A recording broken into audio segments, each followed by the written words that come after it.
हुआ था। सती का शरीर दक्ष के यज्ञ में जल रहा था। शिव दुख से कराह रहे थे। किसने सोचा था कि दुनिया की सबसे पहली प्रेम कहानी का अंत इस प्रकार होगा।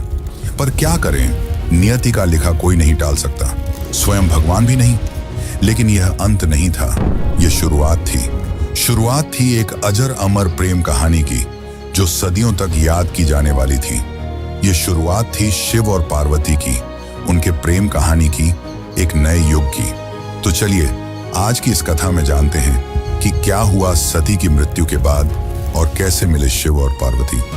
आखिर क्यों सती के बाद शिव ने पार्वती को स्वीकार किया। यह प्रेम कहानी उतनी सरल नहीं है जितनी लगती है। यह मार्ग कठिनाइयों से भरा हुआ है, और अगर आप शिव और पार्वती के मिलन के हर पहलू को समझना चाहते हैं तो इस वीडियो को अंत तक जरूर देखें। सती की मृत्यु के बाद शिव सती के शरीर को उठाकर अपने विरह में पूरे ब्रह्मांड में भटक रहे थे, जिससे पृथ्वी का संतुलन बिगड़ने लगा। तब विष्णु ने अपने सुदर्शन चक्र से सती के शरीर के टुकड़े कर दिए, जिसके बाद शिव शांत हुए और कैलाश पर्वत पर ध्यान में चले गए। शिव सती की मृत्यु का दुख सहन न कर सके और एकांत में वास करने लगे। सब कुछ शांत हो गया था, लेकिन इन सब के बीच असुरों की दुनिया में एक नई शक्ति जन्म ले रही थी, जिसका नाम था ताड़कासुर। वह शिव की अनुपस्थिति में बढ़ती हुई अराजकता का प्रतीक था। उसने कठोर तपस्या की और अपने तपोबल से पूरे ब्रह्मांड को हिलाकर रख दिया। अंततः उसकी तपस्या से प्रसन्न होकर ब्रह्मा जी प्रकट हुए। ब्रह्मा जी ने कहा, मांगो पुत्र, क्या वर चाहते हो। तब ताड़कासुर ने कहा, हे ब्रह्मदेव, मुझे ऐसा वरदान दीजिए कि मेरी मृत्यु केवल शिव जी के पुत्र के हाथों ही हो। ब्रह्मा जी ने कहा, तथास्तु। ताड़कासुर जानता था कि शिव सती के विरह में कैलाश पर तप में लीन है और कभी दूसरा विवाह नहीं करेंगे। ऐसे में उनके पुत्र होने का तो सवाल ही नहीं उठता। यह वरदान पाकर ताड़कासुर चारों ओर तबाही मचाने लगा। उसका आतंक तीनों लोकों में फैल गया। देवताओं के आश्रम जल गए, यज्ञ नष्ट हो गए और स्वर्ग भी कांप उठा। तभी सभी देवता इंद्र सहित ब्रह्मा जी के पास पहुंचे और बोले, हे ब्रह्मदेव, यदि शिव न जागे तो सृष्टि नष्ट हो जाएगी। ब्रह्मा जी ने शांत और दुखी स्वर में कहा, उसकी मृत्यु शिव जी के पुत्र के द्वारा ही संभव है, और यह तभी हो सकता है जब शक्ति पुनः जन्म ले। तब देवताओं ने निर्णय लिया, शक्ति का पुनर्जन्म होना ही होगा, क्योंकि शिव और शक्ति के मिलन के बिना न सृष्टि चल सकती है, न संतुलन बन सकता है। यहीं से शुरू होती है असली कहानी, शिव और पार्वती के मिलन की कहानी। हिमालय की बर्फीली चोटियों के बीच, जहां नदियां रेशमी लहरों की तरह बहती हैं और हवा में शुद्धता की गंध घुली रहती है, वहां एक दिन धरती, आकाश और देवता सब एक पल को ठहर गए। राजा हिमवान और रानी मैना के घर एक दिव्य कन्या का जन्म हुआ।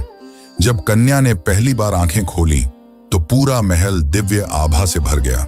उनकी मुस्कान में करुणा थी और उनकी आंखों में अनंत ब्रह्मांड की गहराई, मानो स्वयं शक्ति स्वरूप हो। उस कन्या का नाम रखा गया पार्वती।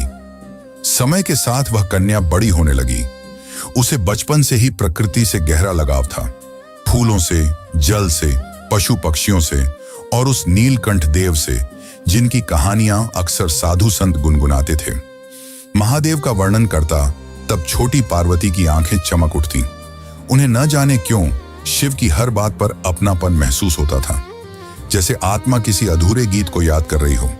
वह घंटों तक हिमालय की गुफाओं में जाकर ध्यान मग्न हो जाती।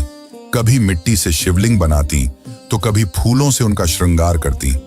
उनके हृदय में बिना किसी सिखाए शिव के प्रति एक अटूट भक्ति जाग चुकी थी।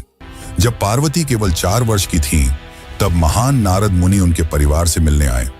अपनी प्यारी बेटी का भविष्य जानने के लिए उत्सुक हिमावन ने नारद मुनि से पार्वती की हथेली पढ़ने और यह बताने का अनुरोध किया कि नियति ने उसके लिए क्या रखा है। नारद ने जो खुलासा किया वह विस्मयकारी और परेशान करने वाला दोनों था।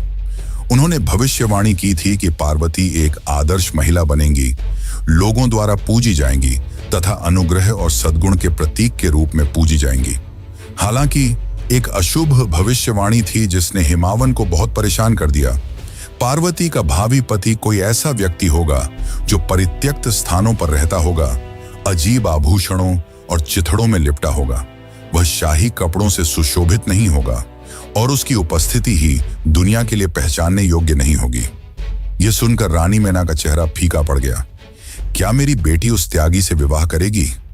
नारद मुस्कुराए, माता, आप उन्हें त्यागी कहती हैं, पर वे ही सृष्टि के अधिपति हैं। यह मिलन केवल विवाह नहीं होगा, यह ब्रह्मांड के संतुलन का पुनर्जन्म होगा। उस दिन से पार्वती के जीवन का लक्ष्य स्पष्ट हो गया। वह जानती थीं कि उनका जन्म ही शिव को पाने के लिए हुआ है। न बाल्यावस्था की इच्छाएं, न राजसी सुख, बस एक संकल्प था उनके मन में कि वह उस एक आत्मा को फिर से पाएंगी जिससे उनका संबंध जन्मों से जुड़ा है। समय बीतता गया और छोटी पार्वती अब युवावस्था में प्रवेश कर चुकी थी। उनके चेहरे पर वही शांत आभा थी जो सती के समय थी, वही निश्चल दृष्टि, वही करुणा और वही अनकहा विरह। बचपन से ही उन्होंने अपने हृदय में शिव को महसूस किया था, पर अब वह भावना एक दृढ़ संकल्प बन चुकी थी। जब उन्होंने नारद मुनि की भविष्यवाणी सुनी कि उनका भाग्य स्वयं महादेव से जुड़ा है, तो उन्होंने तय कर लिया कि यदि उनका जीवन किसी उद्देश्य के लिए बना है तो वह केवल शिव की प्राप्ति है। एक दिन पार्वती ने अपने पिता हिमवान से कहा, पिताश्री, मुझे अब राजमहल में नहीं रहना, मुझे उस मार्ग पर चलना है जहां से मैं अपने प्रभु को पा सकूं। हिमवान ने आश्चर्य से पूछा, बेटी, क्या तू उस मार्ग की कठिनाइयों को जानती है?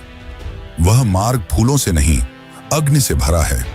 पार्वती मुस्कुराई और बोली, पिताश्री, प्रेम जब सच्चा हो तो अग्नि भी दीपक बन जाती। और इसी दृढ़ निश्चय के साथ पार्वती ने अपना महल, वैभव और परिवार सब कुछ त्याग दिया। वह हिमालय की शीतल हवाओं को पीछे छोड़कर दक्षिण दिशा की ओर चल पड़ी, जहां साधु संतों ने उसे बताया था कि श्रृंगी तीर्थ वह स्थान है जहां तप करने से देवता भी प्रकट होते हैं।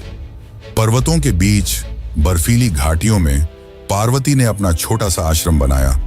वहां न कोई सुख सुविधा थी, न कोई राजसी जीवन, बस नदियों की ध्वनि और उनके झप की गूंज।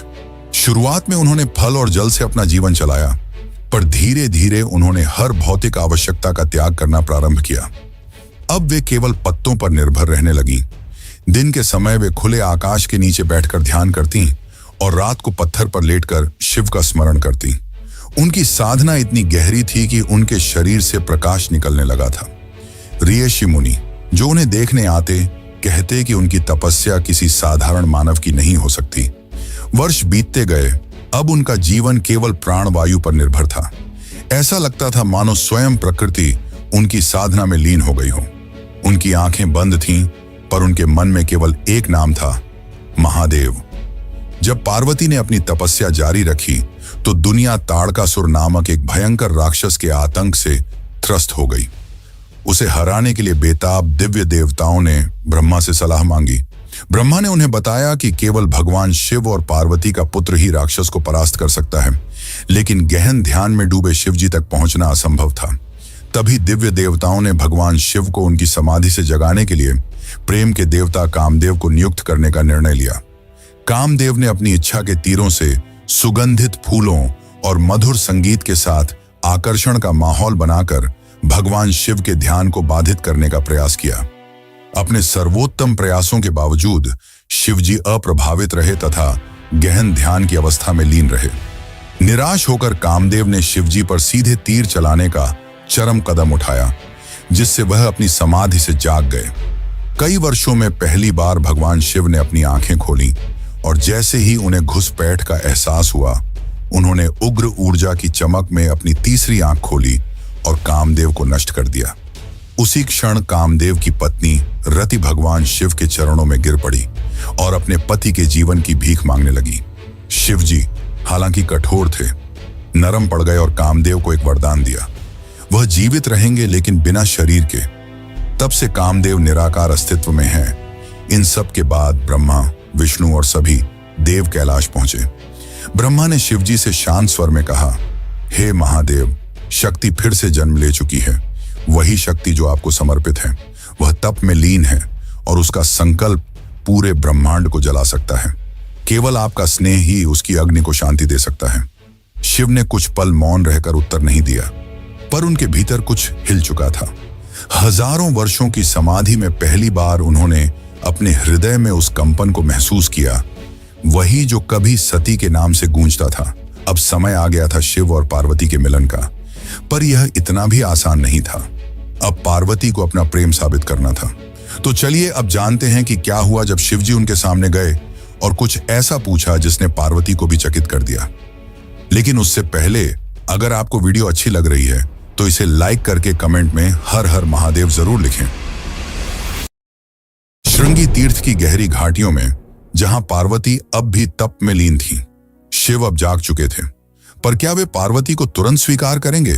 क्योंकि सती के जाने के बाद शिवजी दोबारा विवाह नहीं करना चाहते थे, परंतु देवताओं की विनती पर वो एक बार के लिए सोच में पड़ गए और उन्होंने पार्वती की परीक्षा लेने की सोची। वो एक साधु के रूप में पार्वती के सामने पधारे। पार्वती ध्यान में लीन थी, तभी उनके सामने वह साधु पधारे और कहा, मां, कुछ भिक्षा मिलेगी?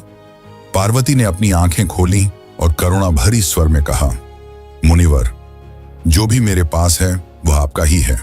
साधु ने मुस्कुराते हुए कहा, सुना है तुम तप कर रही हो किसी औघड़ योगी के लिए। पार्वती ने शांत स्वर में उत्तर दिया, हाँ, वही मेरे आराध्य हैं, वही मेरे जीवन का उद्देश्य।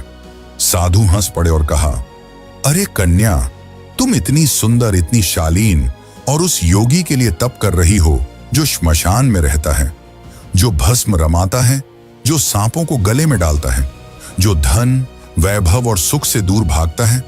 वह तुम्हारे योग्य नहीं। तुम किसी राजकुमार के योग्य हो, किसी देव के योग्य हो, न कि उस त्यागी के। क्षण भर को वायु थम गई। पार्वती की आंखें बंद थीं, पर चेहरा दृढ़ हो गया। उन्होंने धीरे से उत्तर दिया, मुनिवर, आप उस औघड़ को नहीं जाना। वही मृत्यु से परे है, वही सृष्टि का आरंभ है। वह भस्म रमाता है क्योंकि वह अहंकार को जलाकर शुद्ध करता है। वह श्मशान में रहता है क्योंकि उसे जीवन और मृत्यु का भय नहीं।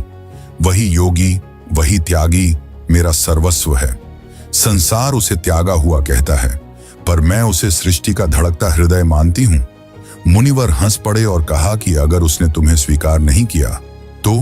पार्वती की आंखों से करुणा बह निकली, पर स्वर पहले से भी स्थिर था और पार्वती ने शांत स्वर में कहा कि प्रेम में स्वीकृति या अस्वीकृति नहीं होती, केवल समर्पण होता है।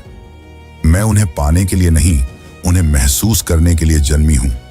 यदि मेरा प्रेम सच्चा है तो उन्हें जागना ही होगा, क्योंकि शिव भी बिना शक्ति के अधूरे हैं। साधु उनकी यह बातें सुनकर मौन रह गया और उन्हें एहसास हुआ कि यही सती का पुनर्जन्म है। जिसके बाद वे अपने असली रूप में आए और मुस्कुराते हुए कहा, देवी, तुम्हारा प्रेम और भक्ति असली है। तुमने मुझे पाने की नहीं, समझने की साधना की है। मैं तुम्हें अपनी अर्धांगिनी के रूप में स्वीकार करता हूं। पार्वती की आंखों में आंसू थे और चेहरे पर मुस्कान। उन्होंने हाथ जोड़कर शिवजी को प्रणाम किया। हजारों सालों बाद आज फिर वह पल आया था जब ब्रह्मांड शिव के प्रेम का साक्षी बन रहा था। लेकिन अब भी इस कहानी का आखिरी पड़ाव बाकी है और वो है शिव और पार्वती का विवाह। श्रृंगी तीर्थ की वह कथा अब पूरे ब्रह्मांड में फैल चुकी थी। हर लोक में यह चर्चा थी कि हिमवान की पुत्री पार्वती ने अपने तप से स्वयं महादेव को प्रसन्न कर लिया है। देवता प्रसन्न थे और दिशाएं भी गूंज उठी थीं कि शक्ति फिर से शिव के पास लौट आई है। जब यह समाचार हिमालय पहुंचा तो वहां उत्सव जैसा माहौल था, पर इस आनंद के बीच एक चेहरा चिंतित था, राजा हिमावन का। रानी मैना बोली, स्वामी, हमारी बेटी को वह प्राप्त हुआ जिसे पाने के लिए वह कई वर्षों से तप कर रही थी, तो अब तो सब कुछ शुभ ही होगा। हिमावन ने गहरी सांस ली। उनकी आंखों में चिंता थी। मैना, मैं प्रसन्न हूं, पर मन में एक भय भी है। जिस महादेव को सृष्टि विनाशक कहती है, जो भस्म रमाते हैं, जो श्मशान में रहते हैं, क्या वे हमारी कोमल कन्या के योग्य होंगे? क्या वह गृहस्थ जीवन निभा पाएंगे? हवा में मौन छा गया। हिमालय की बर्फीली चोटियां भी मानो उनकी चिंता को सुन रही थीं। वे पिता थे और पिता का हृदय प्रेम से भरा होता है, पर उसमें डर भी होता है। उसी समय महल में एक तेजस्वी ऋषि का आगमन हुआ, ऋषि वशिष्ठ। उनके साथ कुछ देवगण भी थे। ब्रह्मा, विष्णु और कुबेर, पूरा महल उनकी आभा से आलोकित हो उठा। हिमावन ने चरणों में प्रणाम किया। स्वागत है महर्षि, किस कारण आप पधारे हैं? वशिष्ठ ने मुस्कुराते हुए कहा, राजन, हमें पता चला है कि आप अपनी पुत्री के विवाह को लेकर चिंतित हैं, पर जान लीजिए, यह कोई सामान्य विवाह नहीं, यह ब्रह्मांडीय संयोग है। यह मिलन केवल दो आत्माओं का नहीं, बल्कि सृष्टि के दो मूल तत्वों का संगम है, शिव और शक्ति का पुनर्मिलन। हिमावन ने धीमे स्वर में कहा, महर्षि, मैं जानता हूं कि महादेव सृष्टि के स्वामी हैं, पर उनका जीवन तपस्या में बीतता है। क्या ऐसी विरक्ति मेरी पुत्री के लिए उपयुक्त होंगे? ब्रह्मा ने आगे बढ़कर कहा, राजन, शिव का त्याग ही उनकी महिमा है। जो सब कुछ छोड़कर भी सबका रक्षक है, वही सच्चा स्वामी है। वह भस्म नहीं रमाते, वह मोह को जलाते हैं। वे श्मशान में नहीं रहते, वे मृत्यु पर विजय का प्रतीक हैं। तुम अपनी चिंता छोड़ो, क्योंकि यह विवाह स्वयं नियति ने लिखा है। विष्णु ने मुस्कुराते हुए कहा, राजा हिमावन, याद रखो, जब शिव और शक्ति एक होते हैं तभी ब्रह्मांड संतुलित होता है। उनके मिलन से ही तारकासुर का अंत संभव होगा और सृष्टि पुनः अपने मार्ग पर लौटेगी।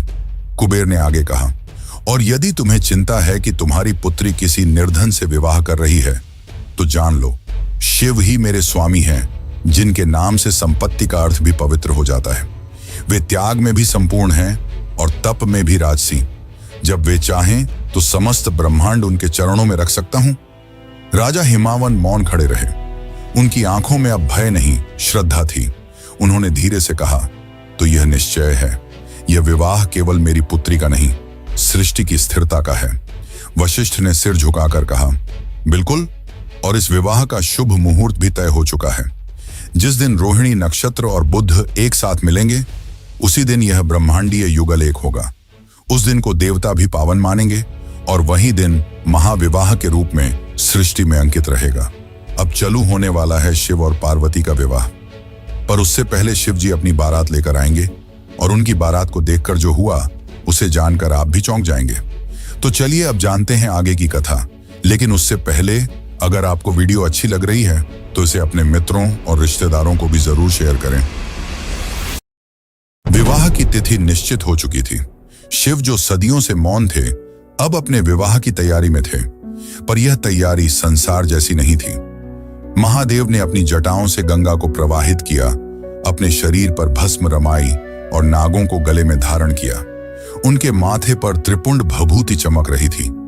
यह कोई राजसी दूल्हा नहीं, एक औघड़ योगी थे, जिनके लिए वैभव का कोई अर्थ नहीं, परंतु उनकी बारात, वह तो पूरे ब्रह्मांड की सबसे अनोखी बारात बनने वाली थी। चारों दिशाओं से विचित्र प्राणी आने लगे।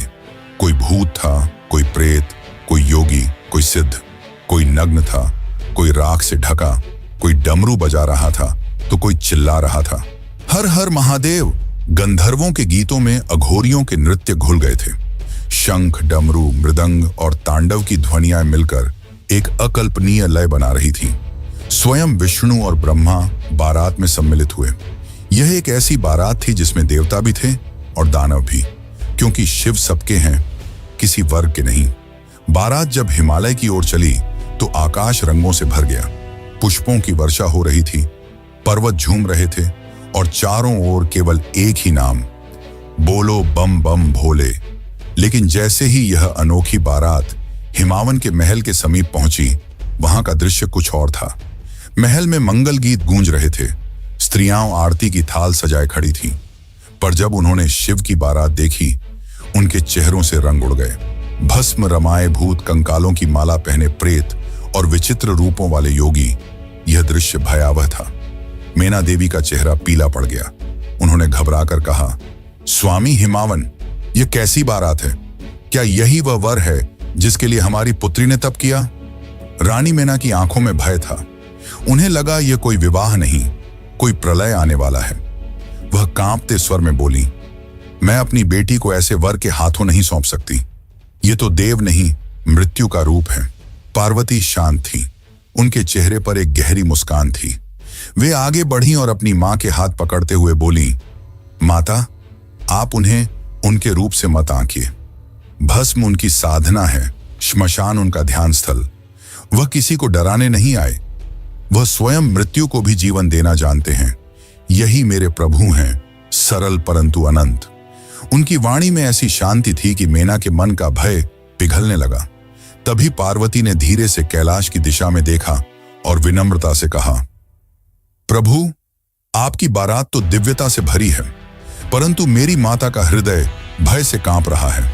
क्या आप अपने उस रूप में आ सकते हैं जिसे संसार देख सके? शिव ने मुस्कुराकर अपनी आंखें बंद की। एक पल के मौन के बाद जब उन्होंने उन्हें खोला तो समूचा वातावरण बदल गया। राख झरने लगी, नाग झुक गए और भूत प्रेतों का हाहाकार एक मधुर स्वर में बदल गया। अब वहां खड़े थे सुंदर मूर्ति महादेव, गले में पुष्पमालाएं, माथे पर चंद्र की कोमल ज्योति, तन पर रेशमी वस्त्र और मुस्कान में शांति का सागर। उनके दिव्य रूप को देखकर सब लोग विस्मित रह गए। रानी मैना की आंखों में आंसू थे, भय के नहीं, श्रद्धा के। उन्होंने हाथ जोड़ लिए। प्रभु, अब मैं समझी, यही ब्रह्मांड के स्वामी हैं, यही मेरी पुत्री के योग्य हैं। शिव ने स्नेह भरी दृष्टि से पार्वती की ओर देखा और कहा, देवी, तुम्हारे प्रेम ने मेरे अघोर को भी सुंदर बना दिया। देवगण, सिद्ध, योगी, गंधर्व सब एक साथ एक ही स्थान पर एकत्र हुए। स्वर्ग, पृथ्वी और पाताल तीनों लोग उस क्षण एक हो गए थे। कोई शत्रु नहीं, कोई भय नहीं। राजा हिमावन ने विशाल सभा सजवाई थी। सुवर्ण कलशों में गंगा जल भरा गया। वेदों के मंत्रों की ध्वनि पूरे वातावरण में गूंज रही थी। स्वयं ब्रह्मा ने आचार्य बनकर विवाह का विधान आरंभ किया। उनका स्वर गंभीर परंतु मधुर था। ओम पार्वत्यै शिवाय नमः। विष्णु ने आगे बढ़कर कन्यादान किया। यह कोई साधारण क्षण नहीं था। स्वयं सृष्टि का पालक अपनी ही ऊर्जा का दान कर रहा था सृष्टि के संहारक को, ताकि सृजन, पालन और संहार का संतुलन फिर से स्थिर हो सके। विष्णु ने कहा, हे प्रभु, आज मैं आपको वह प्रदान करता हूं जो इस ब्रह्मांड की आत्मा है। पार्वती केवल मेरी बहन नहीं, बल्कि वह शक्ति है जिसके बिना सृष्टि अधूरी है। उन्हें स्नेह दो, क्योंकि यही प्रेम ब्रह्मांड को जीवित रखता है। शिव ने दोनों हाथ जोड़कर उत्तर दिया, नारायण, मैं वचन देता हूं कि जिस शक्ति ने मुझे जागृत किया उसे मैं अपने अस्तित्व का आधा भाग बनाऊंगा। ब्रह्मा ने अंतिम मंत्रोच्चारण किया और उसी के साथ यह भव्य विवाह संपन्न हुआ। जैसे ही विवाह संपन्न हुआ, सभी भूत, प्रेत, देवता, ऋषि, राक्षस सबने एक साथ जयघोष किया, हर हर महादेव। उस क्षण ब्रह्मांड स्थिर हो गया। समय मानो एक पल के लिए रुक गया था, क्योंकि शिव और शक्ति अब एक थे। इस एकत्व ने सृष्टि को नया संतुलन दिया। वही ऊर्जा जो पहले विरह में विकृत हो रही थी, अब प्रेम में परिवर्तित हो गई थी। देवताओं ने ब्रह्मा से पूछा, प्रभु, अब क्या होगा? ब्रह्मा मुस्कुराए, अब ब्रह्मांड फिर से अपना मार्ग पाएगा। इस दिव्य मिलन से जो शक्ति उत्पन्न होगी, वही एक दिन तारकासुर का अंत करेगी। वही बालक जो इन दोनों की ऊर्जा से जन्मेगा, देवताओं का रक्षक बनेगा, कार्तिकेय। लेकिन यह अंत नहीं था। शिव और पार्वती के विवाह के बाद दोनों शांति और प्रेम से थी और प्रेम कैलाश में वास करने लगे। पर अब भी पार्वती के मन में कुछ ऐसे प्रश्न थे जिनके उत्तर वह जानना चाहती थी। उस समय पार्वती ने जो शिव से पूछा, वह प्रश्न केवल प्रश्न नहीं थे, बल्कि आज के समय के लिए बताई गई बातें थीं। तो चलिए अब जानते हैं शिव और पार्वती के बीच हुए उन संवादों को, जिन्हें हर हिंदू को जरूर जानना चाहिए। शिव और पार्वती का दिव्य विवाह संपन्न हो चुका था। हिमालय के शिखर अब मौन थे, मानो स्वयं प्रकृति ध्यान में चली गई हो। विवाह के उत्सव के बाद जब सब लोग अपनी अपनी दिशा लौट गए, तब कैलाश पर्वत फिर से शांत हो गया। वही श्वेत बर्फ, वही ठंडी हवाएं, पर अब उसमें एक नई आभा थी, क्योंकि अब उस पर्वत पर विराजमान थे शिव और शक्ति एक साथ, सृष्टि के दो शाश्वत पक्ष जो अब एक दूसरे में विलीन हो चुके थे। रात्रि का समय था। चंद्रमा अपनी कोमल रोशनी से कैलाश की चोटियों को नहला रहा था। पार्वती शिव के समीप बैठी थी। कुछ क्षण मौन रहा, वह मौन जो शब्दों से भी गहरा था। फिर पार्वती ने धीरे से पूछा, प्रभु, यह सब जो हुआ, मेरा जन्म, मेरी तपस्या, हमारा मिलन, क्या यह सब नियति थी या आपने ही इसे रचा? शिव मुस्कुराए। उनकी आंखों में वह करुणा थी जो केवल सृष्टिकर्ता में होती है। उन्होंने कहा, देवी, सृष्टि में कुछ भी आकस्मिक नहीं होता। जो बीज ब्रह्मांड में बोया जाता है वह समय आने पर फलता ही है। सती का देह त्याग, तुम्हारा पुनर्जन्म, तुम्हारी तपस्या, यह सब पूर्व नियोजित था। ये मेरी नहीं, हमारी लीला थी।